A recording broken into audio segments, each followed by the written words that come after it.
मुझे तो लगता है इसके पीछे जरूर किसी का हाथ है, नहीं तो इसमें इतनी हिम्मत कहाँ से आई? कोई सांप वाला तांत्रिक होगा, वरना इतने सारे सांप हमारे पीछे क्यों पड़ते? कौन है ये सांप वाला तांत्रिक? मैं देखता हूँ रे। वैसे सबसे बड़ा तांत्रिक मैं खुद ही हूँ। मंत्र फूंक दिया तो सोना भी कोयला बन जाएगा। उस लड़की को कोयला खिला दूंगा, जलता हुआ कोयला।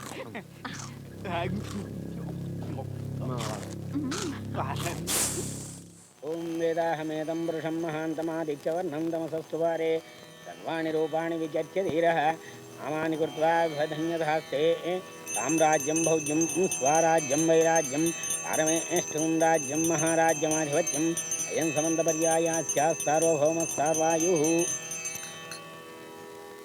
आरती ले लो बेटी।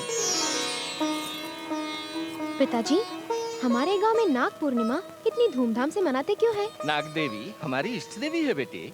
पिताजी, सुना है आज रात शिव पूजा के लिए नागलोक से नाग कन्याएं भूलोक में आ जाती है। ये बात सच है क्या पिताजी? किसी ने उन्हें देखा है या ये सब कहानियाँ हैं? देखो बेटी, देवी देवताओं पर विश्वास करो और उनकी पूजा करो। उनके बारे में ऐसे प्रश्न करना महापाप है। खा लो बेटी, मेरी अच्छी बच्ची है ना। थोड़ा सा और, बस थोड़ा पिताजी। सा। कुछ भी नहीं खाई, खा लो बेटी। ये क्या भैया, तुम्हारी उम्र हो गई है, बेटी भी सयानी हो गई है, फिर भी उसे अपने हाथों खिला रहे हो। इस काम के लिए एक औरत मैं भी तो हूँ। पगली, बच्चों को माँ बाप से ज्यादा प्यार और कौन देगा? मैं जब 50 साल का था तब भी मेरी माँ मुझे खिलाती थी। बेटी, ये अंगूठी आज से तुम पहनो। ये क्या बहनवी जी, लाखों रुपए की अंगूठी बच्ची के हाथ में दे रहे हो? तो क्या हुआ, बेटी को पहनाने का मन किया, पहना दिया। तुझे क्या? आपके बचपन के दोस्त विशंबर के बेटे रंजीत ने आपसे बातें करने के लिए आदमी भेजे हैं। बाहर इंतजार कर रहे हैं। किस लिए? लगता है कुछ जमीन जायदाद का लफड़ा है। जयराम जी ठाकुर साहब। जयराम जी की। जयराम जी की क्या बात है? इन्हें रंजीत ने आपसे। तुम रुको। आप जी, बात यह है, रंजीत के पिता ने मरने से पहले कहा है कि उन्होंने आपसे कुछ जमीन खरीदी थी, लेकिन अभी तक वो जमीन उनके नाम रजिस्टर नहीं हुई। इसी बारे में। क्या बक रहे हो? झूठ बोले तो अच्छा नहीं होगा। रंजीत के बाप ने जमीन के लिए 1 पैसा नहीं दिया है। रंजीत से बोलो कि मुझसे बात करे और साबित करे कि उसके बाप ने मुझे पैसे दिए हैं, तो मैं सारी जमीन उसे मुफ्त में दे दूंगा। रंजीत मेरे बेटे के समान है। उसके गुजरे हुए पिता मेरे दोस्त थे। अगर मुझसे कुछ बात करनी है तो वो खुद आके मुझसे बात कर सकता है। इस तरह तुम लोगों को दूध भेजने की जरूरत नहीं। यही मेरा जवाब है। जाके बोलिए, लस्सी पी लीजिए। पियो बोलते ही पीने लगे। बेशर्मो, जमीन उसके बाप की है क्या? फिर कभी यहाँ जमीन के बारे में बात करने के लिए आदमी भेजे तो जूते मारूंगा। ऐसा बुड्ढे ने कहा। जाके रंजीत से बोलो, आप पी लो। उसको अपने पराये की पहचान नहीं है। अपनी बेटी और रंजीत को मैंने ही पाला था। दोनों की शादी कराने का फैसला भी किया था। थोड़ी सी जमीन के टुकड़े के लिए इतनी मारामारी। सुनो, आज चंद्रग्रहण होने वाला है, तालाब में जाके स्नान करना है। सब तैयार हो जाओ। अच्छा जी। रीति रिवाज का पालन न करने के कारण ही अधर्म बढ़ रहा है। चल बेटी। क्यों जी? भाई साहब कह रहे हैं इन्हें रुपए नहीं मिले। रंजीत के बाप इनको रुपए दे दिए ये कह के परलोक सिधार गए। तो फिर वो रुपए पानी में बह गए या फिर हवा में उड़ गए? सुन, उन्होंने रुपए दिए, ये 100% सच है। वो रुपए इनके हाथ नहीं आए, 200% सच है। बीच में रह के उन रुपयों को हजम करने वाला मैं हूँ। अरे वाह, तो आज तक ये बात तुमने मुझे क्यों नहीं बताई? सोचा ग्रहण के दिन बता दूंगा।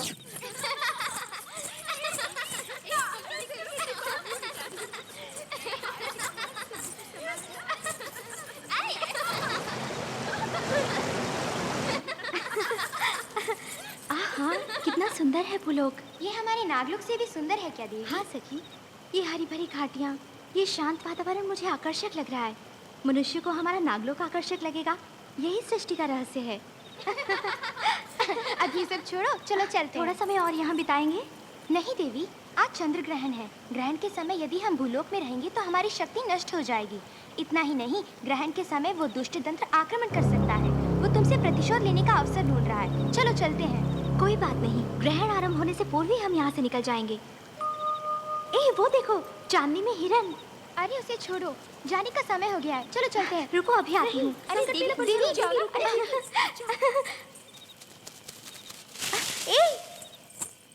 कहाँ गया? अरे देवी अभी तक नहीं आई। कहाँ चली गई? मुझे तो कुछ समझ में नहीं आ रहा। इसी दिशा में तो आया था। ग्रहण आरंभ होने वाला है और देवी अभी तक नहीं आई। कहाँ गई होगी? अब हम क्या करें? चलो हम लोग चलते हैं, नहीं तो नागराज क्रोधित हो जाएंगे। हाँ चलो।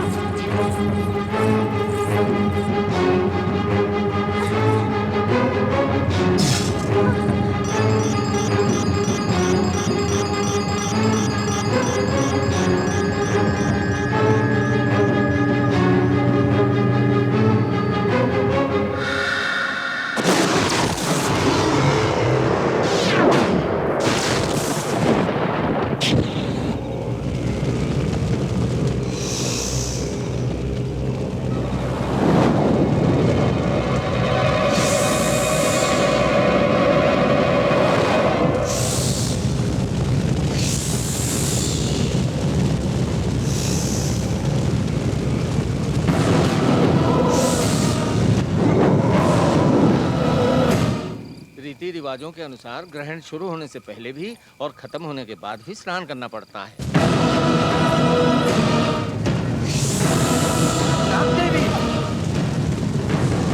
मामूली साहब छोड़ दीजिए। चुप रहो। नाग देवी संकट में है, मैं खड़ा खड़ा देखता रहूं? मैं जाकर बताऊं। नाग देवी, ये कैसा अनर्थ हो गया? ये तुम क्या कर रही हो बेटी? रुक जाओ। नाग देवी, मैं आ रहा हूँ।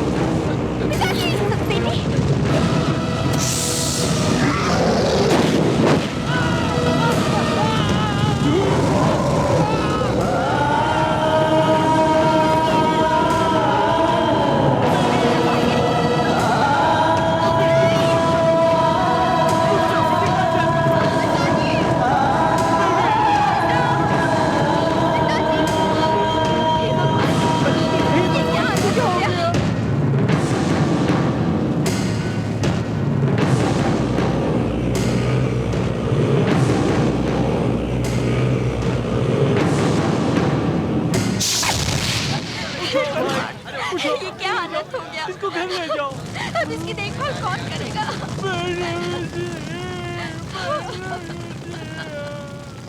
उस बेचारी का अपना कहने वाला सिर्फ एक बुढ़ा बाप ही था, वो भी चला गया।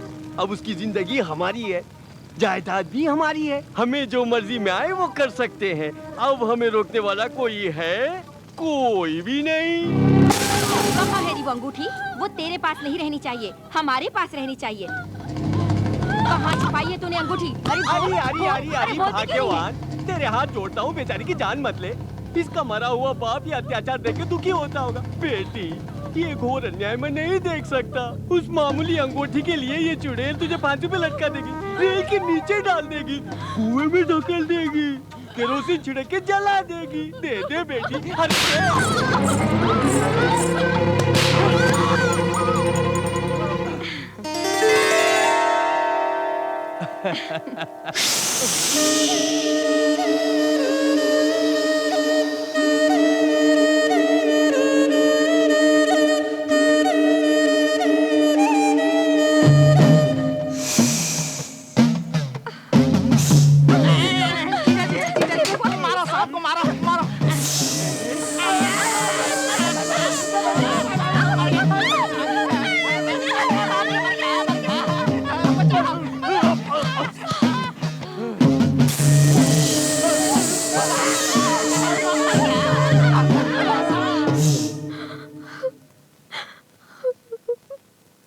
सुनीता,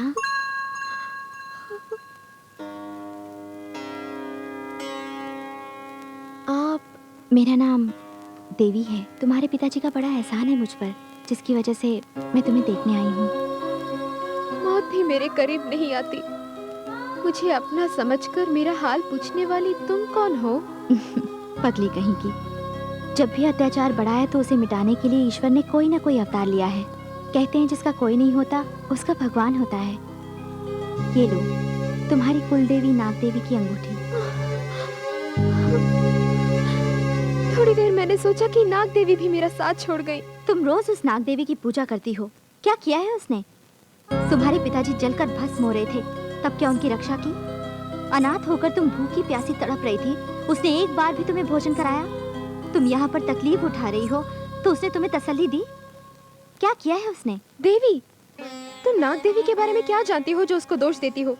पिताजी के गुजरने के बाद साये की तरह रह के मेरी मदद की है, कितनी मुसीबतों से मुझे बचाया है, ये सिर्फ मैं जानती हूँ। अब कभी मेरी नाग देवी के बारे में कुछ बुरा कहा तो मैं चुप नहीं रहूंगी। अच्छा बाबा, भूल हो गई। अब कभी तुम्हारी नाग देवी के बारे में कुछ भला बुरा नहीं बोलूंगी, ठीक है? देखो, कल नाग पंचमी है। गांव के उत्तर की ओर जो बगीचा है वहाँ मैंने नाग का एक बिल देखा है। मुझे विश्वास है तुम्हारी नाग देवी वहीं रहती है।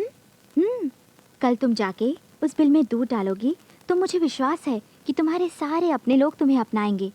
जाके उस बिल में दूध डालना। बेटी सुनीता, तुम आ गई बेटी। आओ, मेरे पास आओ। आओ बेटी, आओ, गरम गरम पकौड़े खिलाते हैं। बैठो। जानती हो बेटी, ये तुम्हारा ही घर है, ये बेसन भी तुम्हारे ही घर का है, तेल भी तुम्हारे ही घर का है। ये सब हम ही खाएंगे तो अच्छी बात है क्या? बोलो। इसलिए ये सब सिर्फ तुम्हारे लिए बना रहे हैं।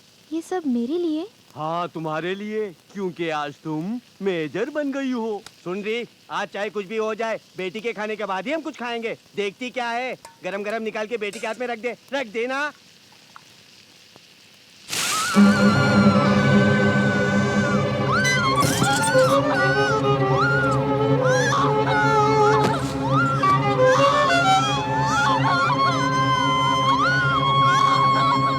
क्यों री, नाग पंचमी के बहाने घूमने गई थी? तुझे बाहर जाने से मना किया था ना? अरे बस करना, अब ये कोई छोटी बच्ची थोड़ी है, आज से ये मेजर हो गई है। देखो मेजर मैडम, इन दोनों कागजों पर दस्तखत कर दो। ये क्या है? इसमें लिखा है कि तुम अपनी सारी जायदाद हमें दे रही हो। 1 घंटे के अंदर इन दोनों कागजों पर दस्तखत कर दे, नहीं तो लाल लाल दहकते कोयलों को खिला दूंगा और तुझे तेरे बाप के पास पहुंचा दूंगा।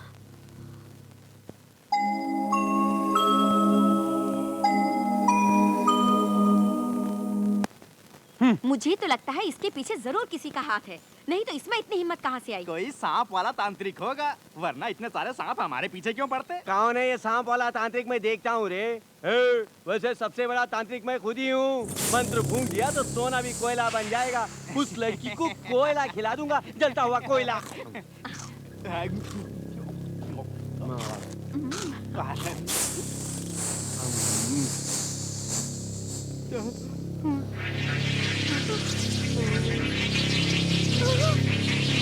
मर गया, मर गया, अरे मर गया, मर गया।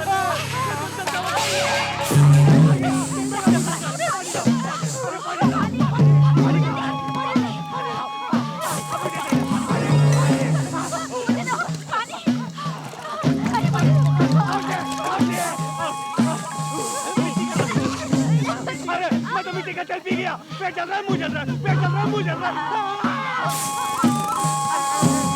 मर गया, बाप रे। सुनीता, बेटी सुनीता, इतने सालों बाद ये बुड्ढी कहाँ से आ टपकी? बेटी सुनीता, जानकी देवी जी, अरे एक जमाना हो गया आपको देखे। हाँ, सुनीता, सुनीता को लेकर चल भाग। ये बहनू जी की मुंह वाली माँ है। जानती हो माँ जी, आपको देखने के लिए आंखें तरस रही थी। बोलिए जी, आप अच्छी तो है ना? घर में सब कुशल मंगल है ना? सुनीता कहाँ है? हाँ आ रही है। अरे भाग्यवान, जल्दी ले आ। जब से बहनवी जी का देहांत हुआ है तब से उसका बुरा हाल है। अच्छे कपड़े पहनने को कहो तो नहीं पहनती, बढ़िया गहने पहनो बोलो तो नहीं पहनती, पेट भर खाने को कहो तो नहीं खाती। अब हम भी क्या करें बोलिए? बोल बोल के तंग आके चुप हो गए। मेरी प्यारी बेटी है ना तू? देख तो कौन आया है। ऐसे क्या देख रही हो बेटी? ये कोई पराई नहीं, दादी माँ के बराबर है। तुम्हारे पिता इनको माँ बुलाया करते थे। माँ जी, फूल की तरह देखभाल करती आई हूँ मैं इसकी। बिन माँ बाप की बेटी के लिए खाना पकाते पकाते हम सबके चेहरे ही पक गए हैं। अगर तुम्हारा बाप इनके बेटे के साथ धोखेबाजी नहीं किया होता, आज दोनों खानदान एक ही बन के रहते। उन्होंने इनके रुपयों को हड़प लिया। वो सारी बातें मैं खुद कर लूंगी। पहले तुम तीनों जाकर अपने जले चेहरे पर मरहम लगाओ। ठीक है बेटी। क्यों जी? जो रिश्ता उगने से पहले मुरझा गया वो फिर से उग रहा है। उगने दो, काट डालता हूँ मैं, आखिर किस मर्ज की दवा हूँ। चिंता मत कर बेटी, तेरे लिए हम सब मौजूद है ना। सुबह बिल के पास तुझ पर चिल्लाने वाला कौन था जानती है? तेरा मंगेतर। मंगेतर? हाँ, उस मनहूस जायदाद का लफड़ा ना होता तो तुम दोनों की शादी हो गई होती और मैं अपने पड़पोते के साथ खेलती होती। लेकिन अब भी कुछ नहीं बिगड़ा है माँ जी। सुनीता और आपके रंजीत की अब भी शादी करा सकती हैं। अपने पड़पोते के साथ खेल सकती हैं। अगर चाहें तो ये नहीं हो सकता? हो सकता है, ये क्यों नहीं हो सकता? दादी माँ, दोनों खानदानों में झगड़ा है, फिर भी आप मुझसे मिलने आई, ये मेरे लिए बहुत है। अनहोनी के बारे में सोचना छोड़ दीजिए। दादी माँ, दादी माँ, आज तक मुझे पता नहीं था कि मेरी भाभी इतनी सुंदर है। उस पत्थर दिल हिटलर को मोम बनाने की काबिलियत सिर्फ हमारी भाभी में ही तो है ना कालिया? सांप को दूध मत पिलाओ कहने वाले बड़े बाबू को पल भर में हाथ जोड़ के प्रणाम करवाया छोटी मैडम ने। दुश्मन बनके इस गांव में आए थे, दामाद बनके इस गांव से जाएंगे वो। अपनी शादी के बहाने हमें यहाँ ले आई। तुम इनकी शादी करवा रही हो। लगता है दोनों खानदानों को मिलाने के लिए आई हुई देवी हो तुम। देवी तो हूँ मैं। हाँ, ये ब्याह होने तक सुनीता कौन है ये बात रंजीत को बिल्कुल पता न चलेगा। पता नहीं चलेगा।